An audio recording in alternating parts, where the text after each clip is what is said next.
بسم الله الرحمن الرحيم.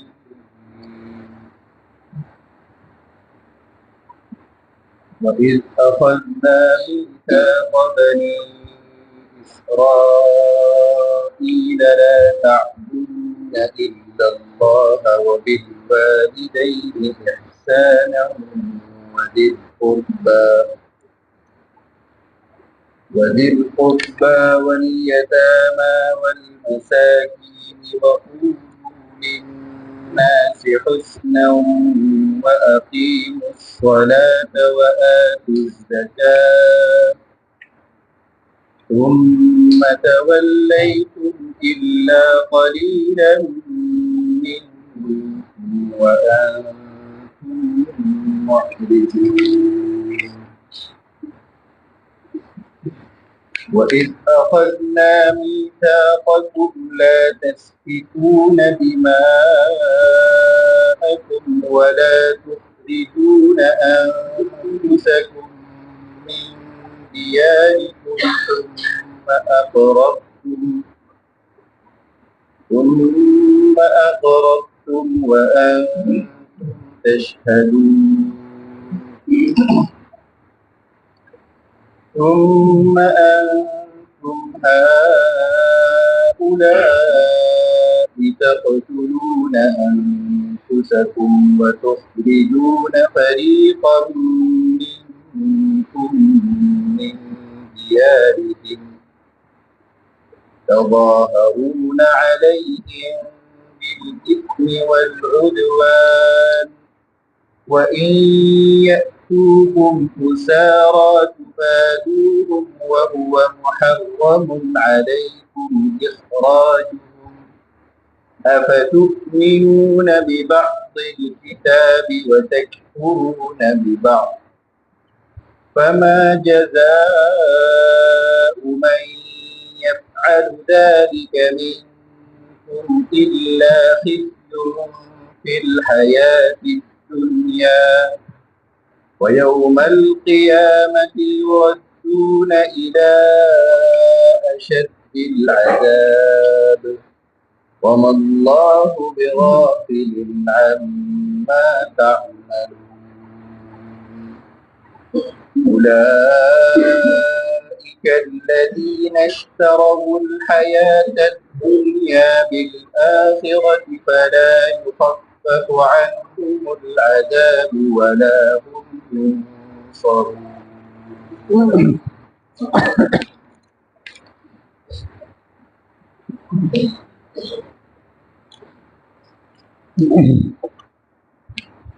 بسم الله الرحمن الرحيم وبه نستعين وصلى الله على النبي الكريم وعلى آله وصحبه أجمعين.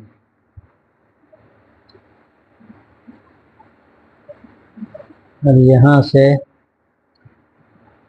بنی اسرائیل کو جو اللہ کی طرف سے احکامات دیے گئے تھے ان کا تذکرہ اور ان کی نافرمانیوں کا تذکرہ. یہ سلسلہ تو اوپر سے چلا آ رہا ہے، حدود سے تجاوز کرنا، نافرمانیاں کرنا، یہ ان کا شعار تھا. اب یہاں توحید کے ساتھ اور جو احکامات ہیں جن کا تعلق اخلاقی زندگی سے بھی ہے اور پھر وہ احکامات کے جن کا تعلق اللہ کی خاص بندگی سے ہے، دونوں کا ذکر ہے. اور اس کے بعد یہ بات کہی گئی ہے کہ تم سے عہد و پیمان لیے گئے اس پر جو احکامات تمہیں دیے گئے کہ تم اس کی پابندی کرو، لیکن تم اس طرح پہلے کرتے رہے تھے، اسی طرح تم پھر گئے اور تم نے بات نہیں مانی. اب یہاں جو احکامات دیے گئے ہیں یہ وہ احکامات ہیں جو ان کو بھی دیے گئے اور اللہ نے وہ احکامات اس امت کو بھی دی. جو آیتیں یہاں پر ہیں، خاص طور سے یہ آیت پہلی جو پڑھی گئی ہے، اس سے مشابہ آیتیں ہیں جن میں حکم ہے اس امت کے لوگوں کو کہ وہ ان چیزوں کی پابندی کریں ایک آیت ہے اس میں کہا گیا وَاعْبُدُوا اللَّهَ وَلَا تُشْرِكُوا بِهِ شَيْئًا وَبِالْوَالِدَيْنِ إِحْسَانًا وَبِذِي الْقُرْبَى وَالْيَتَامَى وَالْمَسَاكِينِ، وہ گویا کہ وہی باتیں جو باتیں یہاں کہی گئی، اور جو تذکرہ ملتا ہے بنی اسرائیل کا یا یہودیوں کا اور عیسائیوں کا، اس میں ایک تو جو اللہ تبارک و تعالیٰ کی طرف سے ان کو احکامات دیے گئے اور انہوں نے نافرمانیاں کی، اس پر اللہ کی طرف سے سزا ان کو دی گئی، وہ چیزیں بیان کی جاتی ہیں تاکہ عبرت ہو۔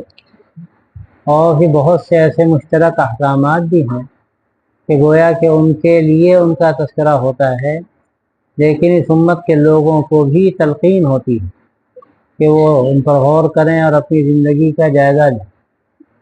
قومیں قوموں کو دیکھتی ہیں تو بہت کچھ سیکھتی ہیں۔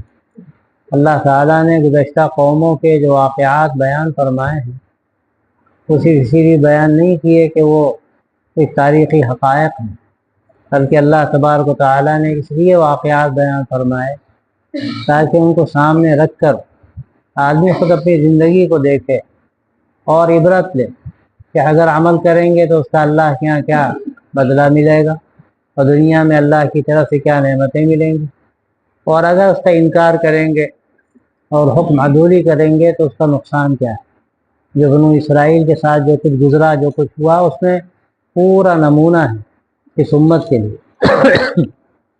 تو یہاں فرمایا کہ جب ہم نے بنو اسرائیل سے یہ پیمان لیا کہ تم بندگی صرف اللہ کی کرو گے، اور ہاں والدین کے ساتھ حسن سلوک کا عہد لیا، اور قرابت داروں اور یتیموں اور مسکینوں کے ساتھ، اور یہ کہ لوگوں سے اچھی بات کہنا اور نماز قائم کرنا اور زکوٰۃ ادا کرنا، پھر اس کے بعد سوائے چند لوگوں کے تم سب بڑی بے رخی کے ساتھ پلٹ گئے۔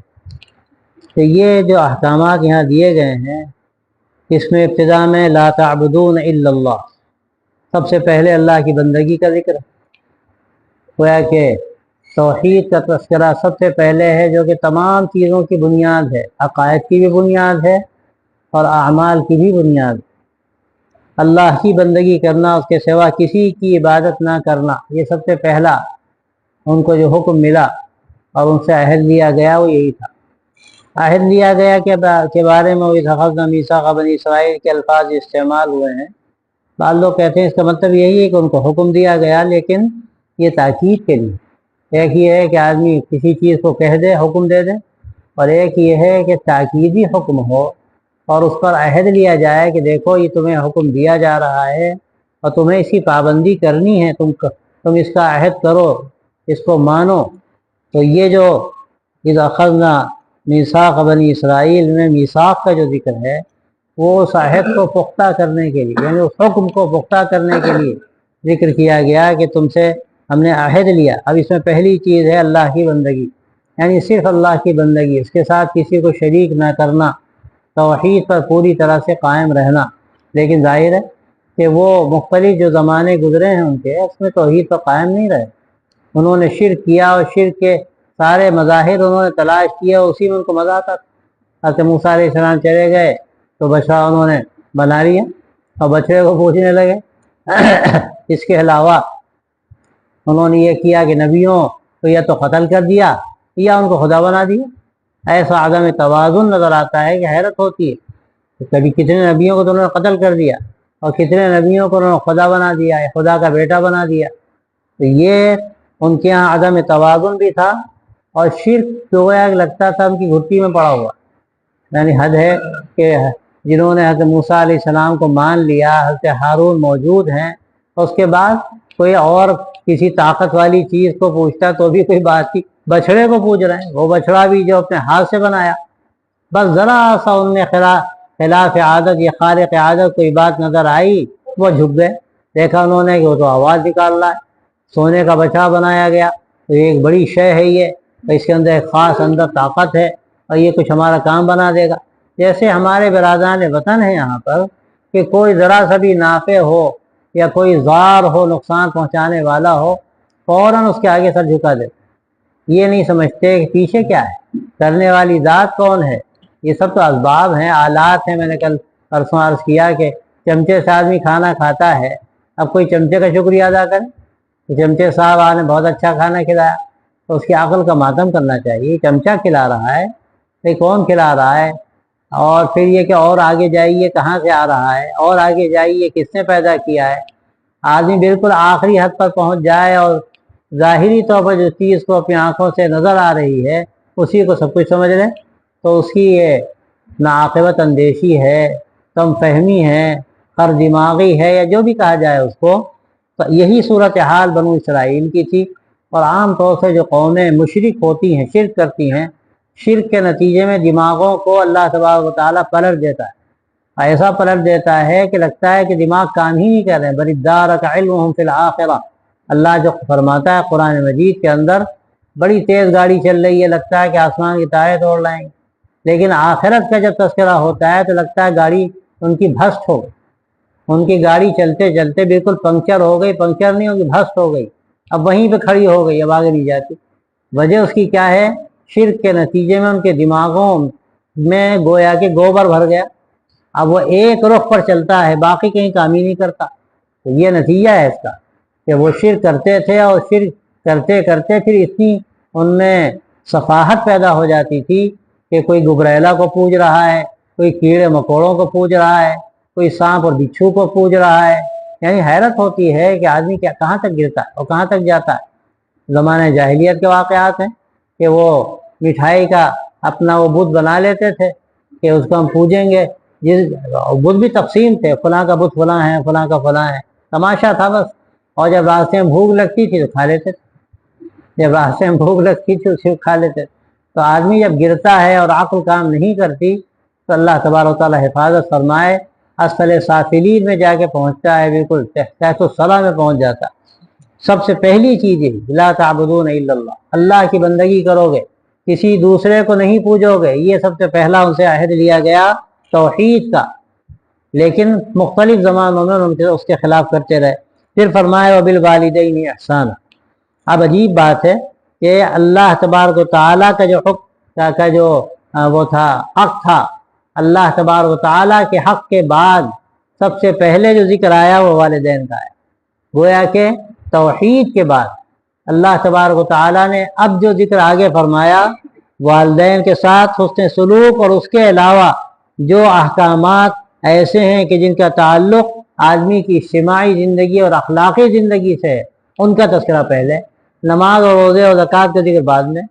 اخلاقی زندگی سے جو چیزیں متعلق ہیں ان کا تذکرہ اللہ تبارک و تعالیٰ نے یہاں پہلے فرمایا.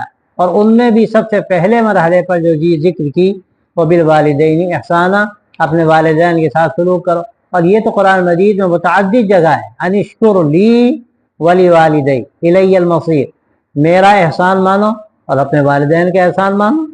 یہ جو ذریعہ بنے اور جن کے ذریعے سے اللہ تعالیٰ نے تمہاری پرورش کا انتظام کیا، اور کیسی کیسی انہوں نے مشقتیں تمہارے لیے اٹھائیں، راتوں کا جاگنا، نیند کا قربان کرنا، نہ جانے کیا کیا، اس کا تم تصور بھی نہیں کر سکتے ہو. تو اس لیے قرآن مجید میں متعدد جگہوں پر اللہ نے اپنے حق کے بعد والدین کے حق کا تذکرہ فرمایا. یہاں تک فرمایا کہ دیکھو اگر وہ شرک بھی کرتے ہیں تب بھی تم ان کے ساتھ حسن سلوک کرتے رہو اور ان کے ساتھ بدسلوکی مت کرو. ہاں اگر وہ شرک پر تمہیں آمادہ کریں فلا تطعہما، تب ان کی بات نہ مانو. لیکن اگر وہ مشرک ہیں یا مشرک ہو گئے تو اب تمہاری جو ذمہ داری بحیثیت والدین کے ہے وہ یہ ہے کہ تم ان کے ساتھ سلوک کرتے رہو. تم ان کے ساتھ بدسلوکی نہ کرو، سمجھاتے رہو. اگر تمہارے بس میں ہے اور تمہیں سلیقہ ہے، جو کر سکتے ہو تم ان کو سمجھاتے رہو، توحید کی بات بتاتے رہو، اللہ کی بندگی سکھاتے رہو.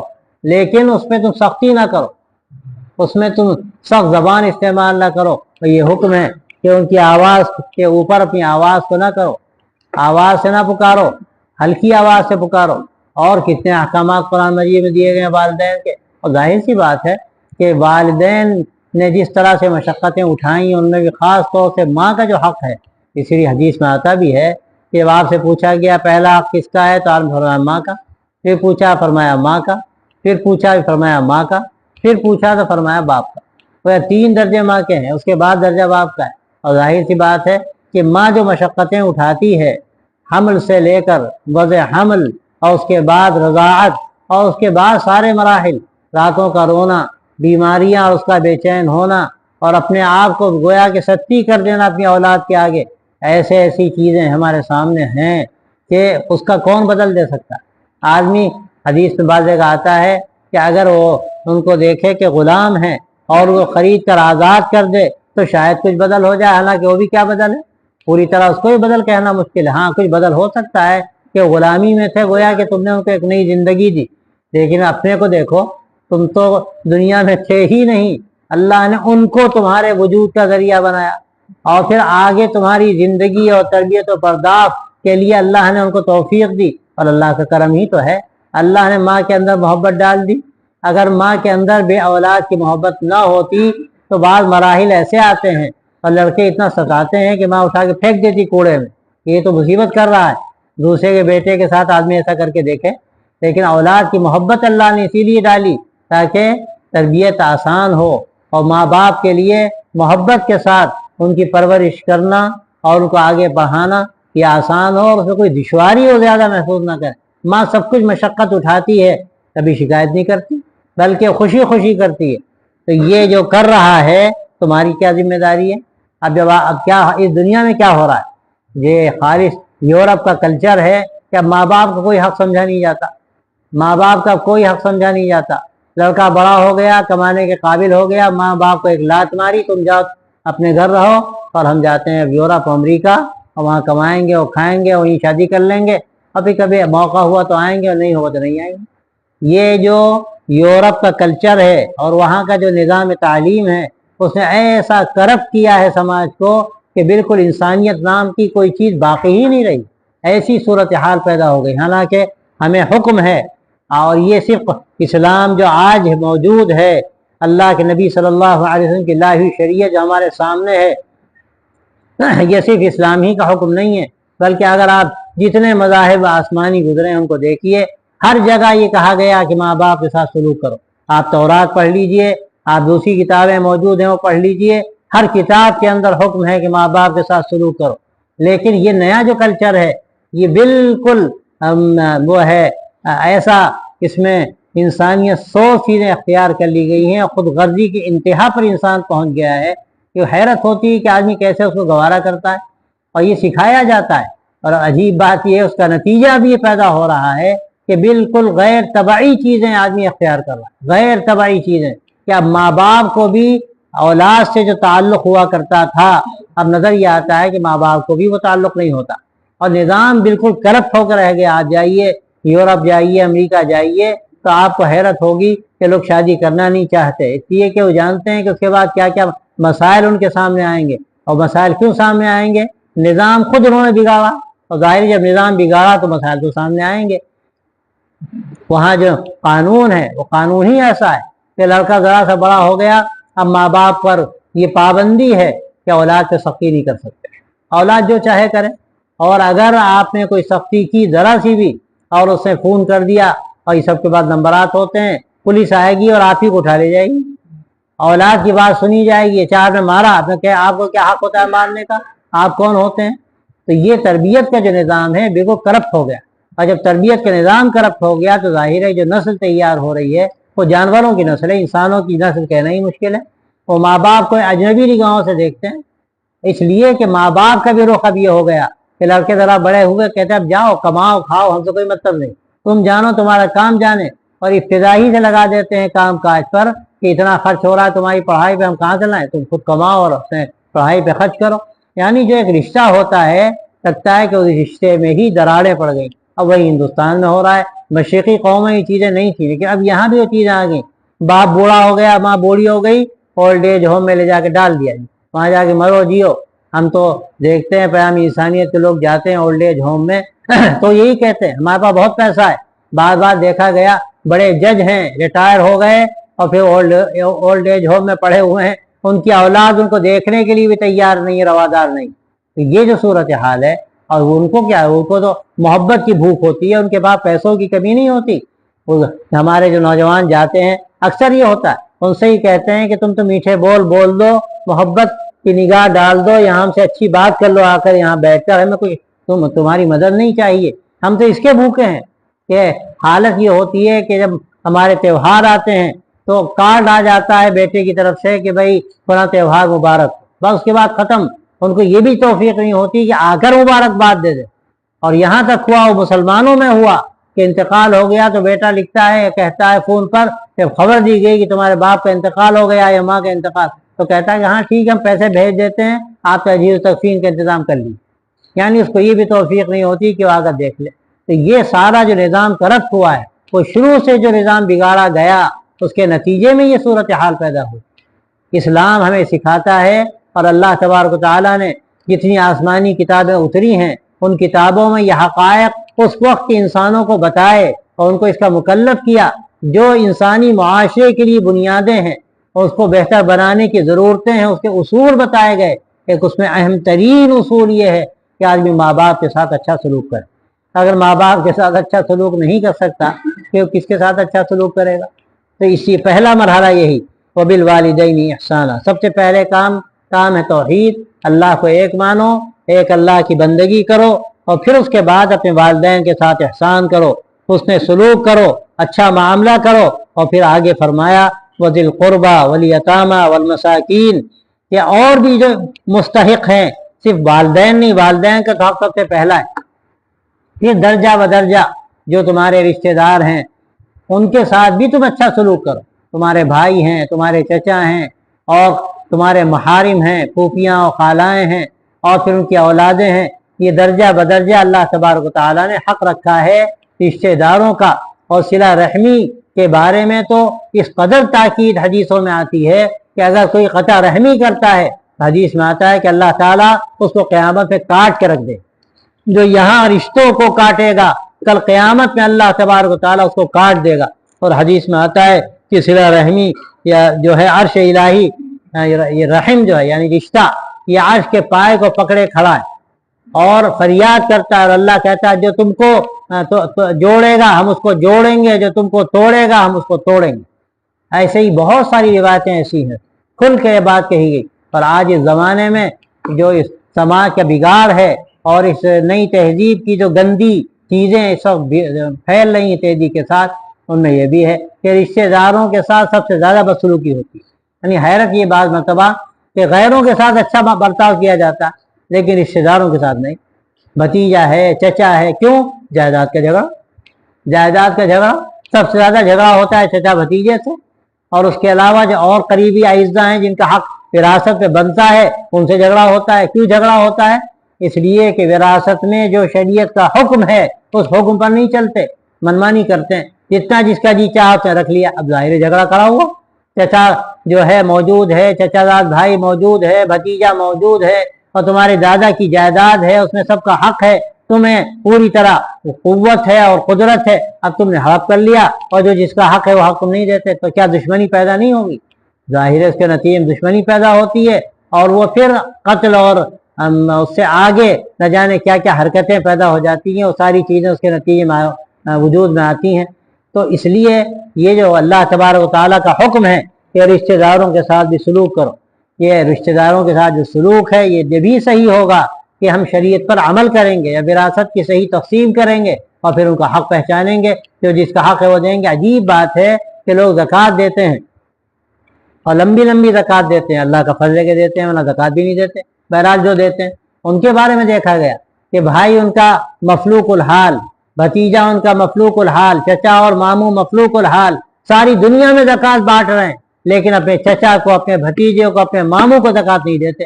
وہ بیچارہ رکشہ چلا رہا ہے اور یہاں 10 منزلہ عمارت لیے بیٹھے ہیں, اعلیٰ سے اعلیٰ قسم کی گاڑیوں پہ ٹہل رہے ہیں, اور وہ بیچارہ رکشہ چلا رہا ہے, اس کو کھانے کے پیسے نہیں. سب سے پہلا حق تھا کہ ہم ان کو دیتے جو ہمارے قریبی تھے. اور یہ زکوٰۃ کا مسئلہ ہے کہ اوپر والے اور نیچے والے ان کو زکوٰۃ نہیں دی جا سکتی. وہ تو آپ اپنے گاڑے کی کمائی کھلاؤ, تمہاری ماں, تمہارے باپ, تمہارے دادا دادی, نانا نانی, تمہاری اولاد اور تمہارے پوتے نواسے, ان کا تو تمہارے اوپر یہ حق ہے کہ تم ان کو زکوٰۃ نہیں دے سکتے.